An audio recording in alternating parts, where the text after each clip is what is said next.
The scene is so common it's become a cliché of psychological horror. You are idly scrolling through social media, trying to put the pieces of your life back together, and then you see it. The photo. Your stomach drops. It's not a photo of the narcissist, not directly. It's a photo of your friend, maybe your best friend of many years. And she is there, laughing, at a bar, at a cookout. And next to her, with his arm around her shoulder, or perhaps just visible in the background, is the person who nearly destroyed you. And her comment on the photo is something lighthearted, fun, amazing night. With this crew, your brain stops. The air gets thin. This is more than a photo. It's a statement. It is visual proof that everything you went through, all the abuse, the gaslighting, the nights you cried yourself to sleep, it wasn't registered. It doesn't matter. This is the second betrayal. The first was from the narcissist. The second, and in many ways more confusing, is from the people you thought were part of your support system. The people who remain friends with the narcissist who hurt you. Why do they do this? Don't they believe you? Don't they care? Or, the most frightening question of all, are you the crazy one after all? This confusion is deliberate. It is not an accident. It is the final architecture of narcissistic abuse, social isolation. And today, we are going to get down to the foundations of that architecture. We're going to decode why seemingly good, intelligent people choose to stand by an abuser. My name is Lauren Mitchell. My purpose with this channel is to show you that the problem was never you, and more importantly, that you are not alone. If this video resonates with you, I invite you to subscribe to the channel and leave your like on the video. I'm counting on your support. Before we understand the why, we need to validate what you are feeling. What happens to you when you see this divided loyalty is not just disappointment. It is a profound form of psychological invalidation. It's receiving a text message from a mutual friend saying, "Ran into narcissist's name today. He seemed so great. Sent his love." And you look at the phone, feeling your blood run cold. His love? The same person who said you were worthless? Who threatened your stability? It's being the only person not invited to the group dinner, because your presence would create an awkward vibe. It's trying, maybe once, to explain what happened. You vent, you show the scars, and the response you get is a vague look, followed by the sentence that destroys everything. Wow, but he was always so nice to me. That sentence, "but he was always so nice to me," is the bullet that ricochets and hits you again. It implies that your experience is an anomaly, that the problem must have been you. The surface of this problem is a feeling of erasure. You feel like you're screaming in a soundproof room. You watch, in real time, the narcissist rewrite history, and the people around you handing him the pen. They say, "I don't want to take sides." What you hear correctly is, "I am choosing the side that is easier for me, and it's not yours." They say, "But I've known him for so long." What you hear is, "My convenience and my comfort with the status quo are more important than your suffering." This scenario puts you in a state of agonizing cognitive dissonance. You have two realities: the reality of the abuse you lived through, which was visceral, terrifying, and real, and the social reality, where the narcissist is the misunderstood victim, or at best, just a complicated person, and you are the bitter or unstable person who can't move on. This pain is the goal. The narcissist counts on it. He doesn't just want you to leave. He wants you to leave alone, discredited, and without any support system. His survival depends on keeping the facade intact. And for that, he needs the people around to choose the facade over your reality. The question is, why is it so easy for them to make that choice? The first layer of the answer is the most obvious, but also the most crucial. Your friends don't know your abuser. They know a character that the abuser played for them.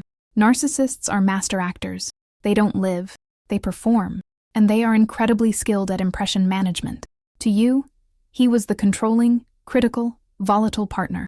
To your mutual friend, he is the beer buddy, always ready to help with a move, always with a joke on the tip of his tongue. To your girlfriend, he is the charming coworker, who always asks about her children and praises her work. The narcissist practices what is called compartmentalization. He creates different personas for different audiences.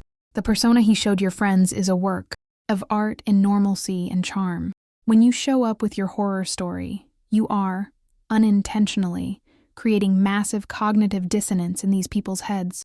Cognitive dissonance is the extreme mental discomfort we feel when two contradictory beliefs or facts come into conflict. Belief 1, based on years of interaction. My friend, Narcissist's name, is a nice, generous, fun guy. Belief 2, based on your report. Narcissist's name is an abusive, manipulative monster. For the average human brain, it is almost impossible to hold these two ideas at the same time. The brain needs to resolve the conflict, and it will almost always choose the path of least resistance. It is psychologically easier for your friend to doubt your story. Maybe you are exaggerating. Maybe it was a misunderstanding. Maybe you provoked him, than to accept that she has been completely fooled. Accepting your account means accepting that her judgment of people is flawed. It means accepting that the nice guy is, in fact, a predator. People are not choosing the narcissist over you. They are choosing the version of reality that requires the least mental and emotional effort. They are choosing the version that allows them to keep their worldview intact. The narcissist understands this intuitively. He doesn't need people to actively defend him. He just needs them to doubt you. He just needs his public persona to be strong enough for your truth to look like fiction. And he has spent years building this persona for exactly that purpose. If the first pillar was about the narcissist's passive defense, his charming mask, this second pillar is about the active attack. The narcissist is a social strategist. He doesn't wait for the crisis to happen to manage it. He poisons the well long before you even think of drinking the water. This is called a preemptive smear campaign. Months, maybe years before the discard or your escape, the narcissist was already planting seeds. He was telling your mutual friends, in a concerned way, I love her so much, but she's been so unstable lately. Her mental health worries me. He was confiding in a colleague. She's amazing, but she has a temper. Little things make her explode. I have to walk on eggshells. He would tell your family, she's so stressed with work. She's becoming a person I don't even recognize anymore. So negative. Note the dark genius of this. He is not openly attacking you. He is positioning himself as the long-suffering, patient, and understanding partner who is dealing with a difficult person, you. He is building a narrative where he is the caretaker and you are the problem. He does this so that when the relationship finally implodes and you start telling the truth about the abuse, people don't hear a victim. They hear the instability he predicted. They hear the explosion he mentioned. Your rightful reaction to the abuse is reframed as proof of the lies he had been telling about you all along. When you finally scream after months of provocation, they don't see the abuse. They see your reaction and think, wow, she really is unstable like he said. This is why your friends remain friends with him. They are not just being fooled by the mask. They have been actively recruited. They have been turned into flying monkeys. A flying monkey is a person who, unknowingly, or sometimes knowingly, does the narcissist's dirty work. When that friend of yours says, but he was always so nice to me, she's not just being naive. She is repeating the script the narcissist gave her. When that friend says, you two need to talk, he seems so sad. He is not being a peacemaker. He is being an agent of triangulation, trying to pull you back into the abuse cycle. The narcissist doesn't leave witnesses. He creates allies. He does this through meticulous social engineering. And when you see your friends next to him, you are, in fact, watching the graduation celebration of the army of flying monkeys he spent years training. This is the hardest pillar to swallow, because it removes the excuse of ignorance. Pillar 1, they didn't know. They were fooled by the mask. Pillar 2, they were manipulated by the smear campaign. But what about Pillar 3? Pillar 3 is about the people who, deep down, know. They see the cracks in the mask. They heard your story, and it made sense. They noticed his small public cruelties, the harmless lies, the way he treats the waiter. They have an unsettling feeling in the pit of their stomach. They know something is wrong. And yet, they choose to do nothing. They choose to remain friends with him. Why? Because the truth has a cost. And most people are not willing to pay it. To truly believe you requires action. It requires that friend to confront the narcissist. It requires her to end a friendship that, perhaps, is socially convenient for her. It requires her to admit to herself that she was a terrible judge of character, or worse, a cowardly friend. It requires her to get into a conflict, to take a side, and deal with the drama that entails. It is much, much easier for the average human being to choose selective cowardice. It is easier to say, I don't want to get involved, than to say, I believe you and I will stand up for you. It is easier to maintain group peace, go to the same cookout, laugh at the same jokes, than to be the person who stands up and says, "This is not right. What you did to her was abuse."